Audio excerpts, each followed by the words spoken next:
النهارده ماما كانت بتعمل لنا فطار جميل قوي، وبابا كان رايح الشغل ومستعجل. ماما قالت له استنى شويه عشان في حاجه محتاجينك فيها. قال لها معلش انا مستعجل ولازم اروح الشغل، ورايا سفر مهم جدا. انا كنت خايف قوي، وماما كانت بتطمني بتقولي ما تخافش هو هيرجع بسرعه. وفي الوقت ده في حرامي دخل البيت من ورانا، قعد ياكل في الاكل بتاعنا ورمى الطبق على الارض. احنا سمعنا الطبق اتكسر، جينا بسرعه على البيت، لقينا مفيش اطباق على الترابيزه والطبق على الارض. قلنا مين اللي عمل كده؟ هو استخبى واحنا قعدنا ندور عليه. انا كنت في الحمام، وهو فجأة سمعنا صوت ان في حد معانا في الحمام.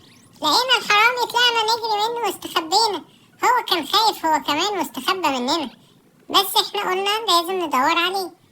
بنحاول ندور عليه في البيت ما لقيناهوش. رحنا قفلنا البيت على نفسنا بالمفتاح وافتكرنا ان احنا كده خلاص في امان منه. احنا كنا قاعدين مبسوطين في البيت ومستنيين بابايا. جيت قعدت داخل الحمام تاني، ما لقيتش حد بيفتح لي. هو الحرامي كان موجود في البيت، بس هو كان بيفتح التلاجة وبياكل اكلنا.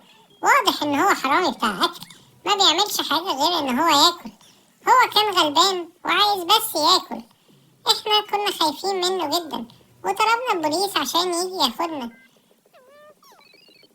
بابا ما كانش بيرد علينا، والحرامي بعد ما خلص اكل كان عايز يهرب، ما بقاش عارف يهرب عشان احنا قفلنا عليه بالمفتاح من جوه.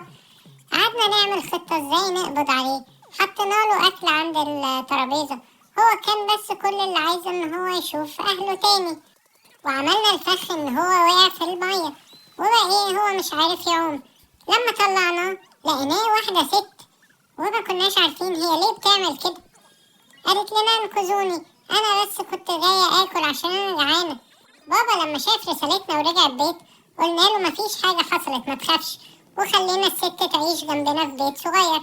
احنا فجأة لقينا بنتها بتجري عليها، وكان في كلب بيجري وراها. هي ضربت الكلب والكلب قعد يضرب فيها، بس في الاخر احنا انقذناها من الكلب وقلنا لبنتها اتفضلي كلي معانا حاجة. وكانت أسرتهم موجودة، وكانوا هم خايفين جدا لا الناس الأشرار دي هتضربهم. احنا مش عارفين ليه الناس كلها بتعمل فيهم كده، بس هنعرف دلوقتي. احنا كلمنا البوليس يقبض على العصابة اللي كانت بتخليهم هم مش لاقيين ياكلوا، وحاولنا ننقذهم. بس الحمد لله البوليس جه في آخر لحظة وأنقذهم من الناس الأشرار، وقال لنا شكرا يا أسرة يا جميلة إن انتوا أنقذتوا الناس الغلابة دي. وعشان كده هم كانوا مستعدين يعملوا أي حاجة. ساعدناهم كمان إن هم يبقى عندهم هدوم جديدة، ده واجب على دايما أي حد غني إن هو يساعد الناس اللي حواليه. وكمان البنوتة الجميلة دي راحت المدرسة مع ابني، والست لقت لنفسها شغل في الحضانة، وعشنا عيشة سعيدة وساعدنا الأسرة الصغيرة. انتوا كمان ساعدونا واشتركوا في القناة.